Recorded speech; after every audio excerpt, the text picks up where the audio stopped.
Associated press, US, 18 slide, America ने Israel की मदद की ईरान के मिसाइल गिराने के लिए, तकरीबन तमाम मिसाइल गिराने के लिए। ये मिसाइल थे, रॉकेट थे, जो भी थे, ये मैंने कहा ना ये उनके सबसे सस्ते और सब उन्होंने इस्तेमाल किया, एग्जॉस्ट कर। अमेरिका कह रहे हैं हमने मदद की सारे, यानी उनका कुछ था ही नहीं। फिर वो उनका वो आयरन डोम किधर गया, ये किधर गया, वो किधर गया, एक पता नहीं कितने बिलियन डॉलर खर्च करके तो वहीं पे वहीं कह रहे सारे के सारे नाकाम बना दिए। वो नाकाम होने थे, उसमें से कुछ हिट हुए, उनके जो बेसिस हैं, नेवितम का जो सहरा है ऊपर गोलान से लेके नीचे तो काफ़ी, हिजबुल्लाह ने भी, वो ईरान कह रहा है हमने 50% मकासद अपने हासिल कर लिए, क्योंकि विक्टिम कार्ड उन्होंने नेतन्याहू को, या विक्ट्री कार्ड भी नहीं प्ले होने देना, ना विक्ट्री कार्ड प्ले होने देना है उसको, ना उसको मतलब है कि भाई विक्ट्री कार्ड तो ये हो ना कि हमारे ऊपर अटैक किया तो बस यहाँ तक ही बस रहो, बस यहाँ तक रहो कि भाई आपकी मदद हो गई है और आप जो है वो उछलो कूदो नाचो, अपनी जो है वो विन को एंजॉय करो, सब कुछ करो, लेकिन इससे आगे जो है वो बस इससे आगे नहीं, इससे आगे कुछ मैं कह फ्लाइट्स वगैरह सारी खुल गई। ईरान ने भी जो है वो बरतानिया के और बाकी मुल्कों के जो सफ़ीर थे उनको बुला के एहतजाज किया कि आपने क्या किया, आपने इसराइल, उन्होंने भी एहतजाज किया। और बैक टू द बिजनेस कहते हैं ना दोबारा, ठीक है। और ईरान, नेतन्याहू की पूरी कोशिश कि ये किसी तरह से जंग फैल जाए, और अमेरिका ने भी ये बात जता दी, ये बाकायदा बात हुई रात को फ़ोन पर कि आप जो हैं वो हमें नोटिफाई करेंगे, आप हमें, लफ्ज़ इस्तेमाल हुआ है नोटिफाई, आप हमें जवाब देने से पहले नोटिफाई करेंगे, हमें बताएंगे, अमेरिकन्स को पहले बताएंगे कि आप जो हैं वो हमला करने का इरादा रखते हैं। ये जो उनके सेक्रेटरी डिफेंस हैं उन्होंने ये बाकायदा लफ्ज़ इस्तेमाल किया। यहाँ पे मैं इसराइल की नेशनल न्यूज़ को कोट कर रहा हूँ, 12th slide, Lloyd Austin to Gallant, notify us in advance of response to Iranian attack, हमसे पहले इजाज़त लेना। ये तो ना काबीना का इजलास और लाना धमाकना, ये तमाशे कहीं और दिखाना, हमसे पहले पूछना कि ये जो है। अच्छा, उसके बाद इसराइल नेशनल न्यूज़ ही दूसरी खबर दे रहा है, मेरे टोटल डिफीट। 13वीं स्लाइड, यूएस टोल्ड इसराइल भाई नाचो कूदो, फतह का जश्न मनाओ, रादर देन रिटेलिएट, जवाब देने की कोशिश मत करना, उछलो कूदो फतह का जश्न मनाओ, ठीक है, जो कुछ हो गया बस हो गया है, ठीक है, अभी प्रॉपर जो कुछ होना है उससे उससे कैसे बचोगे उसको छोड़ दो। वो जो तुमने वहाँ पर अटैक किया था, ईरान जो है उसको, ईरान की तरफ से बयानात आ रहे हैं अगर अमेरिका ने किया तो मैं, वो अमेरिका ने कहा, वो तो मैंने आपसे कहा ना कि ये मामला पहले हो चुके हुए हैं 72 घंटे पहले, कि अमेरिकन ने कहा था कि हम बिल्कुल साथ नहीं होंगे, हमारी बेसिस पर अटैक नहीं करना। आप देखें मशरिक़ वस्ता में अमेरिकन बेसिस कितनी है, बहुत बेसिस है ना। अमेरिका तो ये देखें ना, US military presence in Middle East तो बहुत ज़्यादा है ना, मुत्तहिदा अरब अमारात, Oman, Qatar, Bahrain, Kuwait, Syria, Turkey, Jordan, Djibouti, अगर हम चले जाएं उस तरफ क्रॉस करके, तो ये तो सारे यहाँ पर मौजूद हैं, ठीक है ना। सेंट कॉम यहाँ पे मौजूद है, तो मतलब यहाँ पे तो किसी ने कोई अटैक, बल्कि जब आम दिनों में भी आपको याद है मुख्तलिफ जगहों पे अटैक्स हो रहे थे अमेरिकन बेसिस पे, इधर उधर नहीं हुआ। उसकी वजह यह है कि नेतन्याहू को इसमें से रास्ता नहीं मिल रहा। अभी नेतन्याहू अभी उछलेंगे कूदेंगे, उनको मैसेज आ गया ना, उनको मैसेज हो उछलो कूदो नाचो सब कुछ करो, जवाब मत देना, बस इधर ही उधर, जीत गए हम, जीत गए फलाना। और साथ ही ये भी कह दिया कि जो भी जीते हो वो असल में हम सारे मुल्कों ने, ये सबसे माजरत के साथ जो सबसे लो क्वालिटी उनके थे ना वेपन, वो उन्होंने इस्तेमाल किए, वो जनाब नाचे ने।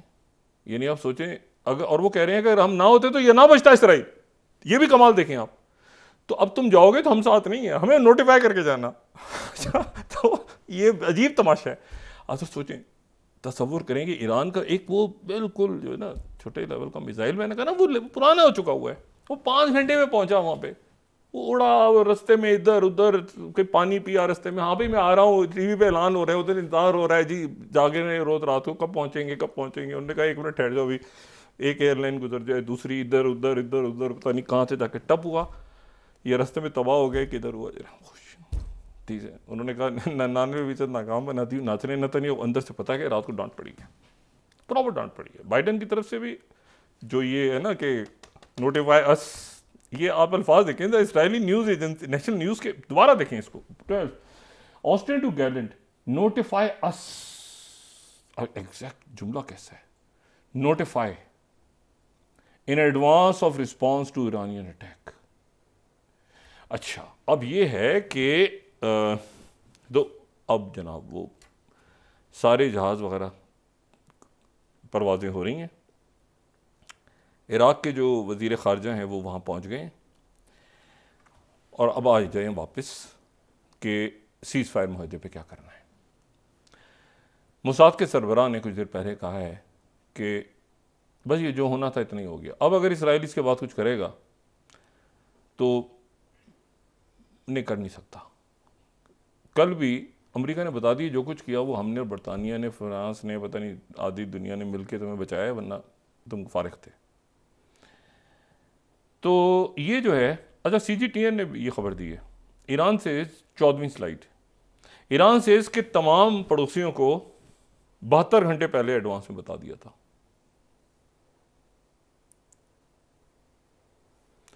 जब 72 घंटे पहले बता दिया था तो इसराइल को नहीं पता होगा, वो अचानक रात के वक्त, वो भाई ये अजीब, एक सबको पता था, हमें भी सबको पता था, बस ये था कि आज या कल 72 घंटे, हर एक को उधर तो रात को, कल ख़त्म हो रहा था, रात को अटैक हुआ, अल्लाह खैर से अल्लाह, उन्होंने भी अपना किया, उन्होंने भी किया, उसके बाद वापस आ जाए जनाब में इस पर, और उधर वो नेतन्याहू नाच रहे हैं, खुश हो रहे हैं। अभी वो ऐलान करेंगे, अभी शायद काबीना का इजलास होगा, उसमें कहेंगे हमने फतह हासिल कर ली, ये कर लिया वो कर लिया, है ना।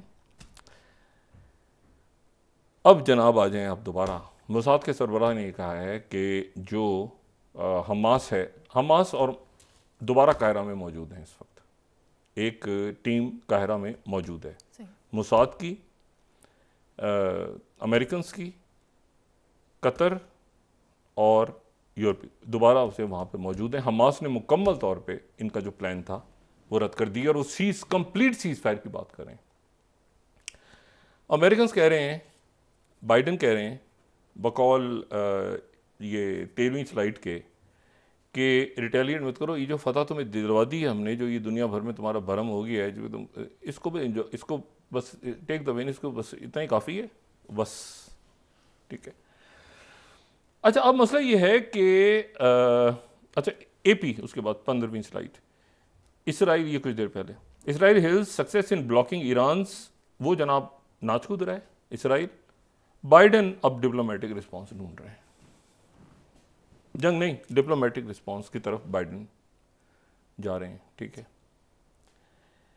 तो ये जो है, ये एक बड़ी अजीब सा मामला है। इसराइल अगर करेगा तो मैंने कहा ना, फिर इसमें कोई एक्सीडेंटल मामलात या कोई और कोई, क्योंकि देखें कल इन्होंने पूरा एक गांव, उसमें गांव तकरीबन तबाह कर दिया वहाँ पे मगरबी किनारे में, वहाँ पर एक वाक़या पेश आया, और उसके नतीजे में इन्होंने जो यहूदी गैर कानूनी आबादकार हैं वहाँ पर जाके इन्होंने गांव तबाह कर दिया।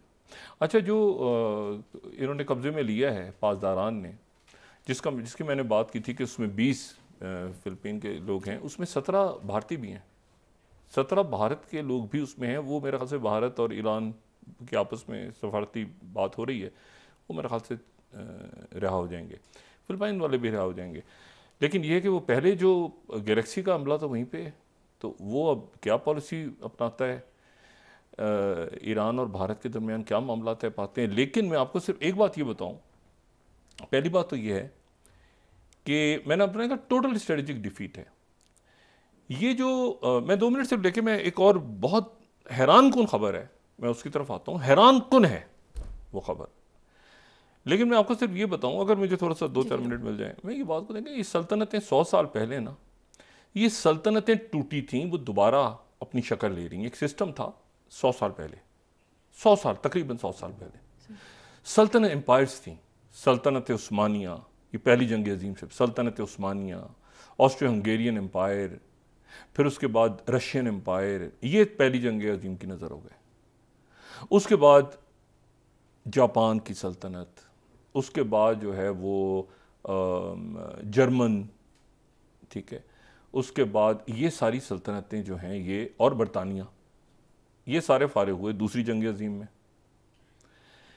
और फिर एक नया सिस्टम बना दुनिया में। अमेरिका सल्तनत नहीं बना, अमेरिका सल्तनत नहीं है, एम्पायर नहीं है अमेरिका। अमेरिका जो है उसने एक सिस्टम बनाया और उसने फिर उसने यानी उसकी कॉलोनीज नहीं बनी दुनिया में। उसने ये किया कि यहाँ पे दफाई माहिदा है, हम तुम्हारे साथ हैं, अच्छा ये नेटो मुल्क है, ये बेसिस, उसने अड्डे वड्डे बना लिए अपने।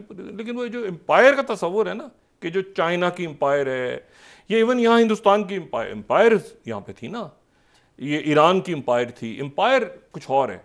ये अमेरिका तो ये था कि अड्डे, फिलिपाइन, मतलब फिलिपाइन का क्या ताल्लुक है मुझे बताएं, कॉलोनी है या क्या है, अड्डा है ना, वो अड्डा छोड़ दे, निकाल दिया उन्होंने, नाइजर निकाल जाओ, तो वो ऐसे नहीं है। फ्रांस बाकी एक एम्पायर का तस्वुर था।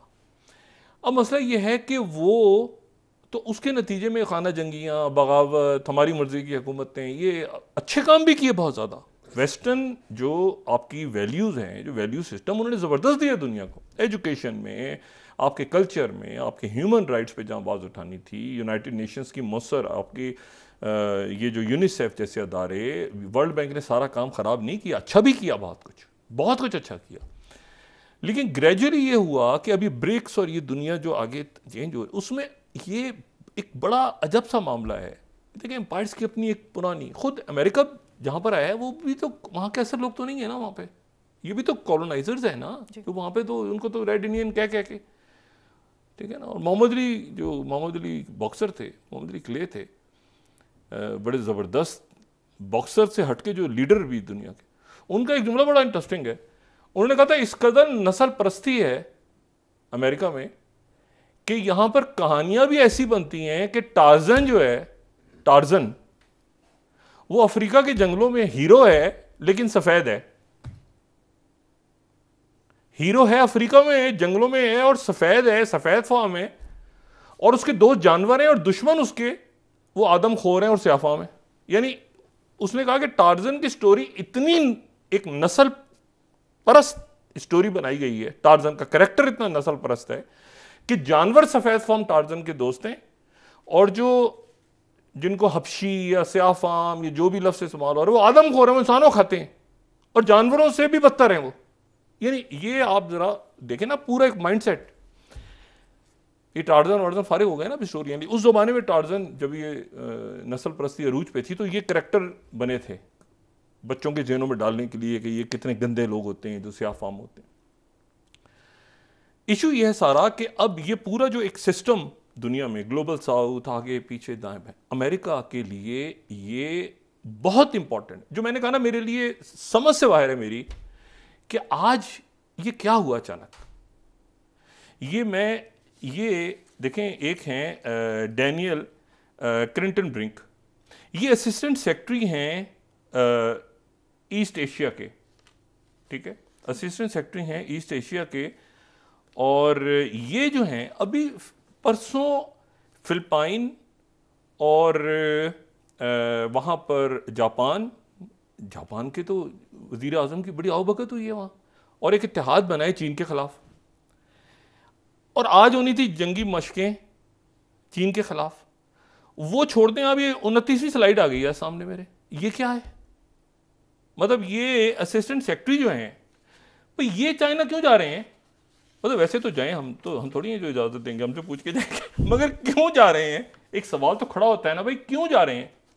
3 दिन के लिए जनाब ये चाहें, ये वहाँ जा रहे हैं। अभी आप देखें ज़रा, इनकी स्टेट डिपार्टमेंट की तरफ से ये ऐलान हुआ है, ये 29वीं 29 स्लाइड। अच्छा, अब ये मुझे बताएं कि ये क्यों जा रहे हैं?